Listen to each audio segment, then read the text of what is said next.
আজ আমরা 2010 সালে রিলিজ হওয়া বার্নিং ব্রাইট মুভিটি নিয়ে আলোচনা করব। মুভির শুরুতে আমরা একটা কন্টেইনার গাড়ি দেখতে পাই, যেটা একটা জায়গায় গিয়ে দাঁড়ালে সেখানে আরেকটা কন্টেইনার গাড়ি এসে দাঁড়ায়। সেই গাড়ি থেকে জনি নামের একজন বেরিয়ে আসে আর অন্য গাড়িটির লোকটিকে জিজ্ঞাসা করে, আমি যে জিনিসটা আনতে বলেছিলাম সেটা কি এনেছো? সেই লোকটা জনির কাছে পারমিশন লেটার চাইলে জনি তাকে পারমিশন লেটারটা দেয়। তখন অন্য লোকটি জনিকে তার কন্টেইনারের দরজা খুলে দেখালে আমরা দেখতে পাই তার ভেতরে একটা বাঘ আছে। লোকটি জিজ্ঞাসা করলে জনি বলে সে একটা সাফারি পার্ক তৈরি করছে আর তার জন্য এই বাঘটি তার প্রয়োজন। লোকটা তাকে সাবধান করে বলে বাঘ রাখাটা খুবই বিপজ্জনক। যদিও জনি এসবের তোয়াক্কা না করেই সে লোকটাকে বাঘের দামটা মিটিয়ে দেয়। লোকটি তাকে বলে দেয় বাঘটি 2 সপ্তাহ ধরে কিছুই খায়নি। তারপর জন বাঘটাকে নিয়ে সেখান থেকে বেরিয়ে পড়ে। পরের দৃশ্যে কেলি নামের একটা মেয়েকে দেখানো হয় যে তার ভাই টমকে একটা ছোটদের ডে কেয়ার স্কুলে ছাড়তে এসেছে। আসলে টম মেন্টালি চ্যালেঞ্জড বাচ্চা ছিল আর তাকে একা রাখা সম্ভব ছিল না। সেখানে টমের অ্যাডমিশন হয়ে যায়, কিন্তু তখনই জানা যায় কেলির অ্যাকাউন্টে কোনো টাকা পয়সা নেই। কেলি কল করে জানতে পারে সমস্ত টাকা পয়সা তার সৎ বাবা অ্যাকাউন্ট থেকে তুলে নিয়েছে।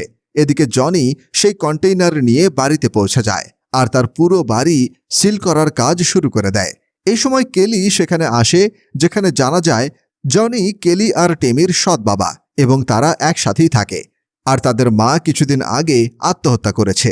কেলি পয়সার ব্যাপারটা জিজ্ঞাসা করলে জনি বলে ওই পয়সাগুলো তাদের মা মানে জনের স্ত্রীর কাছে ছিল, তাই তার উপরে তারও অধিকার আছে। আর যেহেতু সে সাফারি পার্ক বানাতে চায় তাই সে সব পয়সা তুলে নিয়েছে। কেলি জানায় ওই পয়সাগুলো আসলে টমির দেখাশোনা করার জন্য ছিল, কিন্তু জনি বলে টমির দায়িত্ব এখন কেলির, আর এই বলে সে ওখান থেকে চলে যায়। কেলি খুবই চিন্তায় পড়ে যায় আর তারপর সে টমকে খেতে দিয়ে দুজনে মিলে তার মায়ের পুরনো ভিডিও দেখতে থাকে। এর মধ্যে কেলি তার কলেজে ফোন করে বলে দেয় সে অ্যাডমিশন নিতে পারবে না। পরের দৃশ্যে দেখা যায় টম বাড়ির সামনে দাঁড়িয়ে বাঘের আওয়াজ শুনছে। তারপর কেলি তাকে এসে ঘরের ভেতরে নিয়ে যায়। এর ঠিক পরেই আমরা দেখতে পাই বাঘটাকে কেউ একজন ঘরের ভেতরে ছেড়ে দেয় আর এদিকে কেলিকে দেখা যায় সে টমের ঘরে গিয়ে টমকে বালিশ চাপা দিয়ে মেরে ফেলে। তখনই কেলির ঘুম ভেঙে যায়। সে আসলে দুঃস্বপ্ন দেখছিল। সে উঠে সাথে সাথে টমের ঘরে গিয়ে দেখে তখনও টম ঘুমাচ্ছে।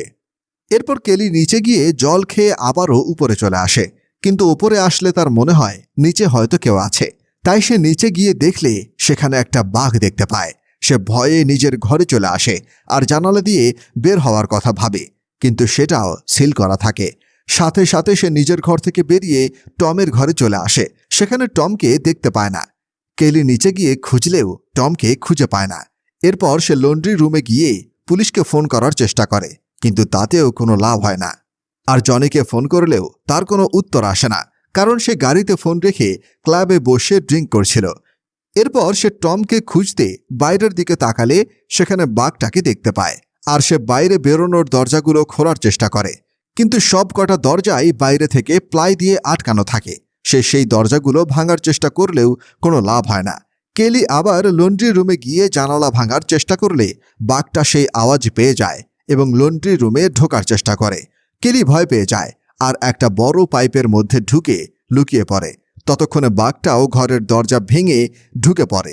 এদিকে ওদিকে খুঁজতে থাকে আর কেলি সেই পাইপের মধ্যে অনেক কষ্টে আটকে থাকে, কারণ সে পাইপের মধ্যে স্লিপ করছিল। এই সময় পুলিশ স্টেশন থেকে কেলিকে আবার ফোন করে, কিন্তু বাঘটা সেই ফোনটা ভেঙে ফেলে। এরপর কেলির ঘাম নিচে পড়লে বাঘটা সেটি দেখে ফেলে। এরপর পাইপের ভেতরে সে কেলিকেও দেখে। কেলির উপরে আক্রমণ করে দেয়, কিন্তু কেলি কোনো রকমে সেই পাইপ বেয়ে উপরের ঘরে পৌঁছাতে সক্ষম হয়। সেখানে সে টমকে দেখতে পায়। তাকে একটা অন্য ঘরে নিয়ে যায়, কিন্তু বাঘটাও সেই ঘরে পৌঁছে যায়। কেলি টমকে নিয়ে খাটের নিচে লুকিয়ে পড়ে। বাঘটা এবারও তাদের দেখে নেয় এবং তাদের উপরে আক্রমণ করার চেষ্টা করে, আর তার ফলে খাটটা উল্টে যায়। কেলি কোনো রকমে দরজা খুলে সেখান থেকে পালিয়ে বাঁচতে সক্ষম হয়। সেখান থেকে বেরিয়ে কেলি মাংসের মধ্যে ঘুমের ওষুধ মেশায়, কিন্তু এই সময় টম খাবার খাবে বলে চেঁচাতে শুরু করে। তাই কেলি তাকেও কিছু খাবার দেয় আর সে মাংসের টুকরোগুলোকে ঘরের মধ্যে ছড়িয়ে দেয়। এই সময় বাঘ সেখানে আসে। কেলি টমকে নিয়ে সেখান থেকে তাড়াতাড়ি চলে যায়। বাঘ সে মাংসের টুকরোটাকে খেয়ে নেয়, কিন্তু তবুও ঘুমের ওষুধে কোনো কাজ হয় না। এদিকে কেলি টমকে ঘরে যেতে বলে। সে নিজে চিলেকোঠার ঘর খোলার চেষ্টা করে। বাঘ সেখানেও চলে এলে সে তাড়াতাড়ি টমের কাছে চলে যায় আর তাকে নিয়ে অন্য একটা ঘরে গিয়ে লুকিয়ে পড়ে। কিন্তু সেই ঘরেও বাঘটা চলে আসে। তাই কেলি টমকে নিয়ে একটা আলমারির ভিতরে লুকিয়ে পড়ে। বাঘ ঘরে ঢুকে তাদেরকে এদিকে সেদিকে খুঁজতে শুরু করে। কেলি খুব ভয় পেয়ে যায় আর শেষ পর্যন্ত বাঘটা তাদেরকে দেখে ফেললে সে তাড়াতাড়ি পেছনের দেওয়াল ভাঙার চেষ্টা করে। বাঘটাও আলমারির দরজা ভাঙার চেষ্টা করে। কেলি সে দেয়াল ভাঙতে সক্ষম হয় আর সে আগেই টমকে সেখান থেকে বাইরে বের করে দেয়। কিন্তু কেলি বেরোনোর সময় পেছন থেকে বাঘটা তার পায়ে আঁচড় মেরে দেয়। বাঘটাও সেই জায়গা দিয়ে বেরোনোর চেষ্টা করে কিন্তু পারে না। কেলি টমকে নিয়ে এবার একটা রুমে গিয়ে লুকিয়ে পড়ে। কেলি সেই ঘরে গিয়ে যখন জানালা ভাঙার চেষ্টা করে তখন সে গুলি দেখতে পায় কিন্তু বন্দুক খুঁজে পায় না। এরপর সে তার পায়ে আঘাত লাগা জায়গাটা একটা কাপড় দিয়ে পেঁচিয়ে দেয় আর ভয়ে কেঁদে ফেলে। তখনই সে টেবিলে রাখা একটা ইন্স্যুরেন্সের পেপার দেখতে পায়, যেটায় দেখে যদি কেলি ও টমের কিছু হয়ে যায় তাহলে তাদের মায়ের সমস্ত সম্পত্তি জনি পেয়ে যাবে। এরপর কেলি আবার খুঁজলে সেই বন্দুকটা খুঁজে পায় আর টমকে লন্ড্রি রুমে যেতে বলে নিজে বন্দুক নিয়ে বাইরে বেরিয়ে যায়। কিন্তু টমও তার পেছন পেছন চলে আসে। কেলি তাকে আসতে বারণ করে আর ঠিক সেই সময়ই বাঘটা সেখানে চলে আসে। কেলি সাথে সাথে বাঘটাকে গুলি করার চেষ্টা করে কিন্তু বন্দুকটা কাজ করে না। তাই সে ভয়ে বন্দুকের ট্রিগার চাপতে চাপতে সেখান থেকে পালায়। তখনই আবার বন্দুকটা কাজ করতে শুরু করে দেয়। এদিকে টম তার মায়ের একটা ভিডিও দেখছিল আর ওদিকে কেলি কোনো রকমে সেই বাঘটাকে একটা ঘরে বন্ধ করে টমকে সেখান থেকে নিয়ে পালাতে গেলে টম যেতে চায় না। বাঘটা সেই কাচের দরজা ভেঙে বাইরে চলে এলে কেলি রান্নাঘরে গিয়ে লুকিয়ে পড়ে।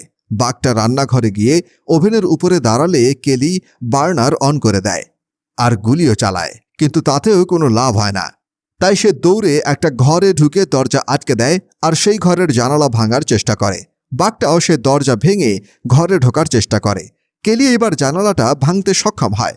বাঘটাও দরজা ভেঙে ভেতরে ঢুকতে আসে, তবে তার আগেই কেলি জানালা দিয়ে বাইরে বেরিয়ে যায়।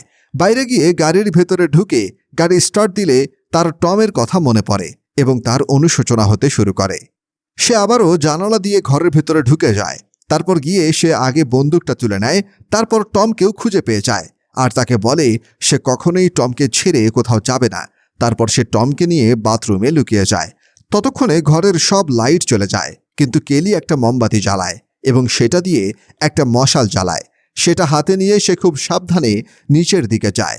তখন সে বাঘটা তাদের উপর আক্রমণ করে দেয়। কেলি আগুন দিয়ে তাকে ভয় দেখিয়ে তাদের থেকে দূরে রাখে। একটা গুলিও চালায় কিন্তু সেটা বাঘের গায়ে লাগে না। বাঘটা আস্তে আস্তে তাদের দিকে এগিয়ে আসে। কেলিরাও পিছোতে পিছোতে একটা ফ্রিজারের মধ্যে ঢুকে পড়ে আর বাঘটা তাদেরকে সেই ফ্রিজারের ভেতর থেকে বার করার চেষ্টা করে। টম ভয় পাচ্ছিল বলেই কেলি তার ভেতরেই একটা লাইটার জ্বালিয়ে আলো জ্বালায় এবং টমকে ঘুম পাড়িয়ে দেয়। পরের দৃশ্যে দেখা যায় সকাল হয়ে গিয়েছে আর তারা দুজনে ফ্রিজার থেকে বাইরে বেরোচ্ছে।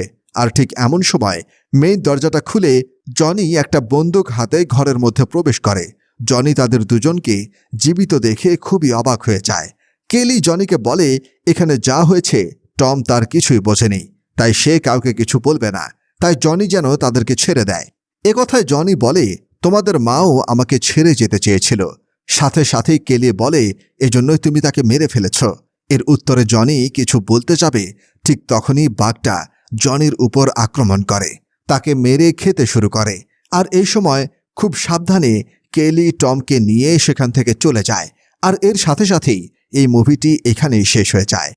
আর আমাদের ভিডিওগুলো আপনাদের কেমন লাগছে সেটা অবশ্যই কমেন্ট বক্সে লিখে জানাবেন। ভিডিওটি শেষ পর্যন্ত দেখার জন্য অনেক অনেক ধন্যবাদ।